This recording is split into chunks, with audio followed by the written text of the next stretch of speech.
All right. Today is looking at economic competition and market structures. It's a big, long, drawn out term that really just says things start small, then they get big, mainly relating to companies. This is not a 5 year, 10 year, 20 year thing. Nah, this is over a longer period of time 10 years, 20 years, 30 years, 100 years. Think about this, for example. Disney. Disney started off as one small studio that just made one small cartoon. Now, Disney is this huge empire, for lack of a better term, that owns about 50% of the entertainment industry, especially when it comes to things like TV and film and stuff. So, what this means is this: as an economy goes through a cycle, because we talked about the business cycle, we've talked about the circular flow model and all this other good stuff, but what happens within a market is there is a tendency towards centralization, a tendency of pretty much what they call increasing marketing competition concentration, increasing marketing concentration. There, I said it. Uh, but so what happens is we move from a perfect competition all the way up to a monopoly. And this is actually normal within an economy. It has its good, it has its bad. Now, there's a lot of little things that factor into this, and I'll kind of touch on a few of them in this presentation. And so, and again, this is one of the reasons why, again, if you're watching this in Texas, you are taking government economics same year, sometimes same semester. There's a reason for this, because again, government policies impact economics. Economic things have an impact on the government. So kind of remember that little thing at this point. So first, before we really start diving into this is a concept we will be touching on here and there, but I just really want to kind of touch on this now a little bit, is the idea of the conglomerate. And a conglomerate is when a company owns other companies. So, like, for example, Disney and all of its evil is this. And this is just a small snapshot of what they own. They own ABC. They own the Disney Channel. They own A&E. They own the History Channel. They have soap.net.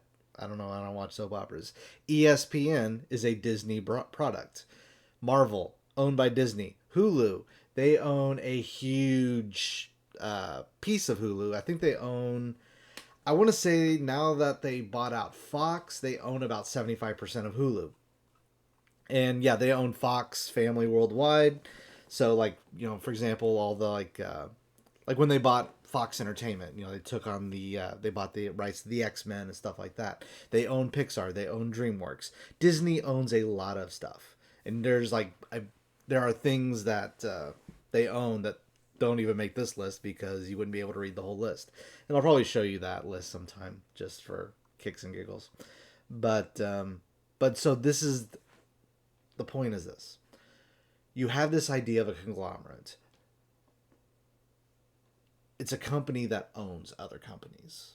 And we'll kind of go into how this fits in when we talk about the birth of corporations and stuff like that, and what makes a corporation, and what is a corporation within a legal sense. So this is something we'll get to a little bit later, but this kind of helps to explain that market centralization. So here's some other things that kind of tie into this. This is mainly looking at food brands, where you can pause this and look at this in more detail later, but you can actually see where a lot of different food brands are owned by other brands as well. So really, there's only 1, 2, 3, 4, 5, 6, 7, 8, 9, 10 really big food brands that exist, and most other brands are actually a subsidiary of another brand. So yeah, it's weird. So everything starts off, and this is more of a theoretical idea, at a base pure competition level. Pretty much the idea is this: very large number of sellers, very large number of buyers. So, like, for example, a good way to kind of think about this is not a Whole Foods market, but like a farmer's produce place where farmers, they will bring their produce and they will sell it as is. These are, you have Farmer John, Farmer Bill. They both sell oranges. In essence, though, their oranges are about the same. Like, nothing really distinguishes one orange from another orange.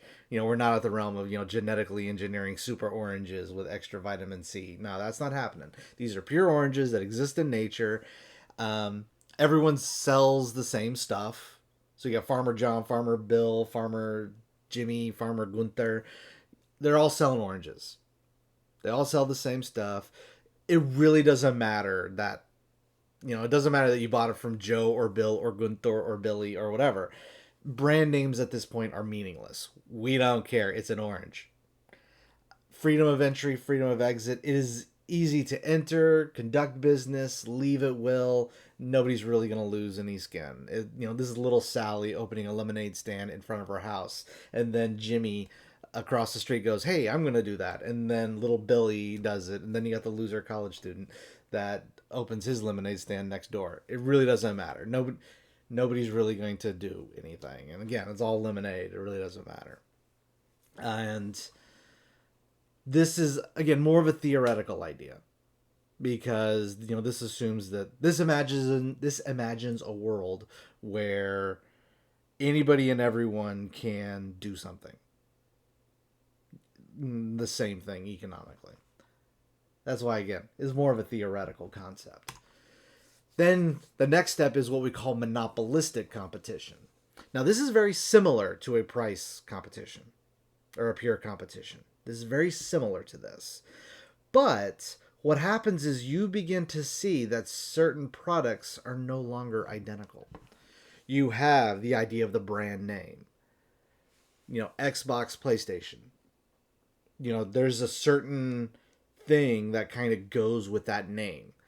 You have brand names. You have niche markets where you can have someone, like Bethesda, for example. How they've been bought out by Microsoft. We'll get to that someday.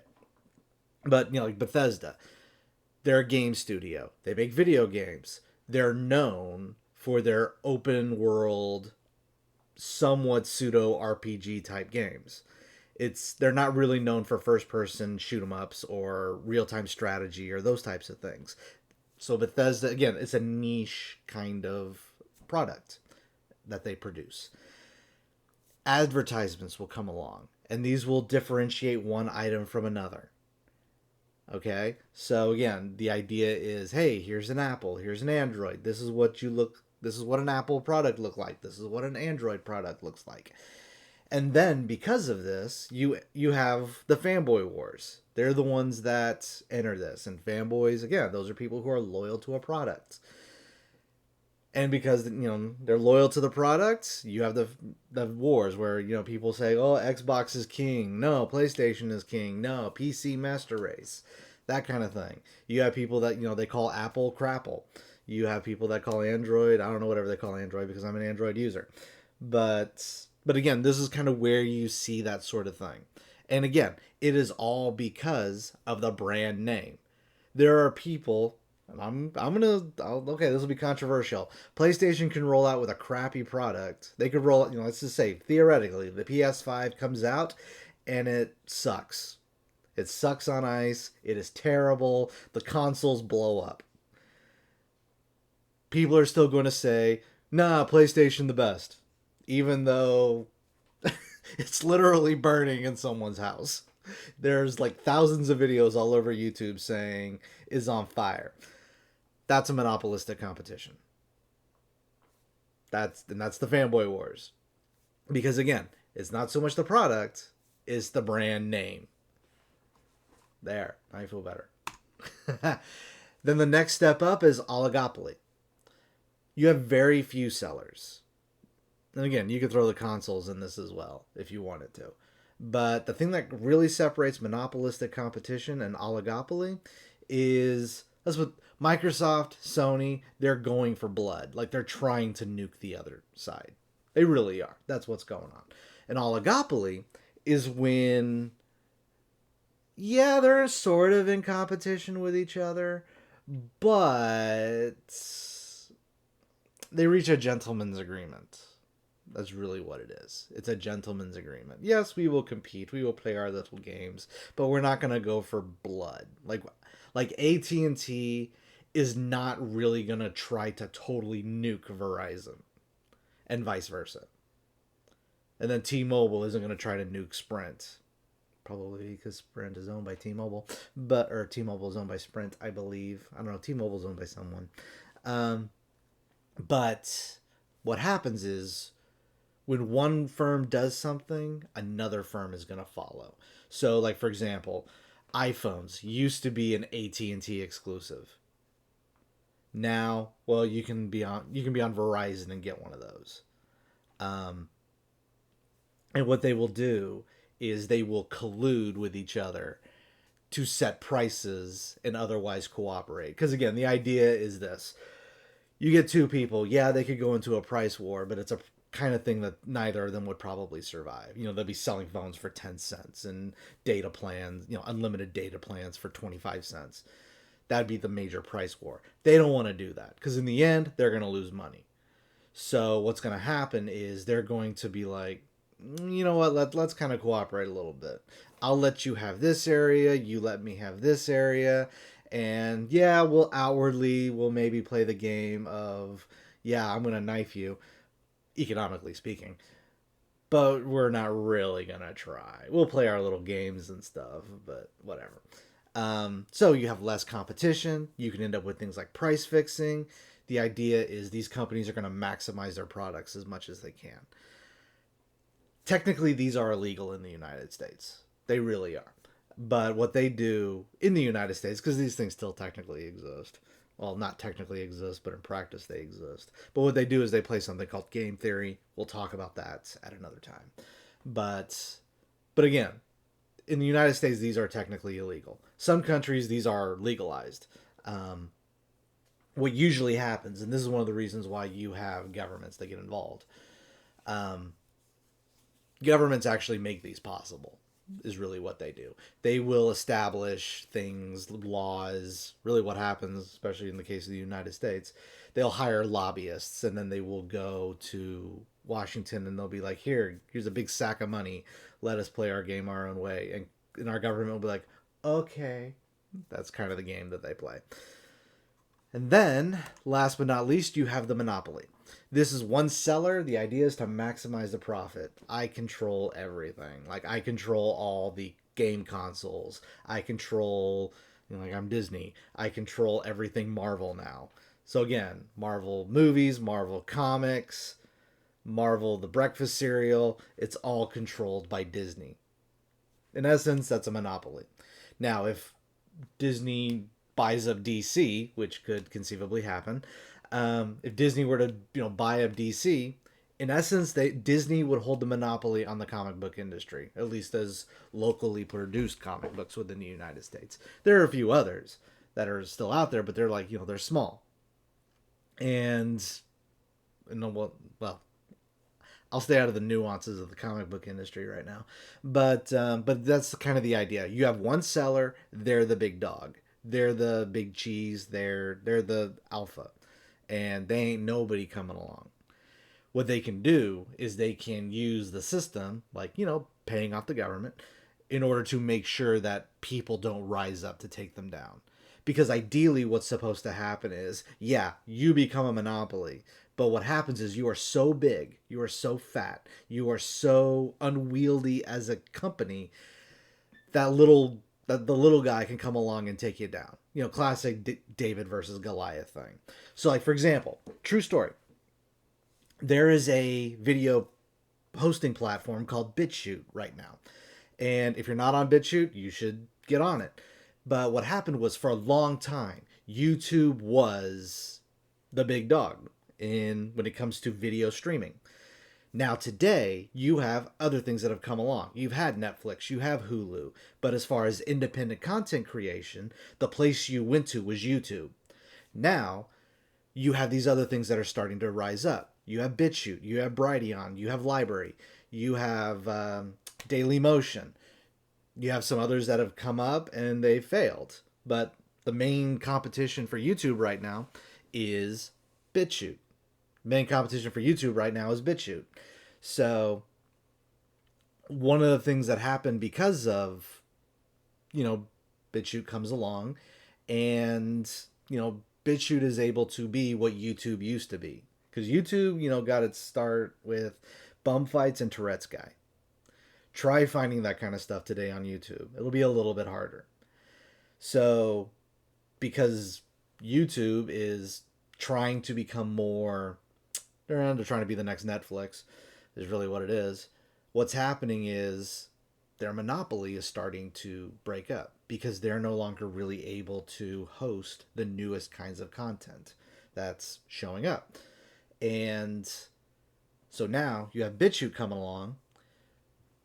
So what happened was YouTube got a little nervous and they started saying things out there that hey, that BitChute, it's a den of Nazis. If you watch little Timmy go on, if you let little Timmy go on BitChute, he's going to become a Nazi, and that kind of stuff. Everything that they used to accuse YouTube of being 10, 15 years ago. But that's the thing. And this is what happens with a monopoly. So what happens is the monopoly just gets too big. Other people are eventually going to want to come and try to take it down. And this is pretty much the short version of it all. We will dabble in a couple things a little later. And again, just because, to be on the cutting edge of technology and stuff like that, if this video's on YouTube, what'll probably happen is eventually I'll start uploading stuff like this on my BitChute. I'll build a BitChute channel, start uploading my lectures on that at some point. Maybe next year. But again, this is something that is new, something that is coming along. And economies change. And I'll just leave it there because, again, now I'm going to start rambling pretty soon if I haven't already. But aside from that, see you next time. Peace out. Do, do, do, do, do.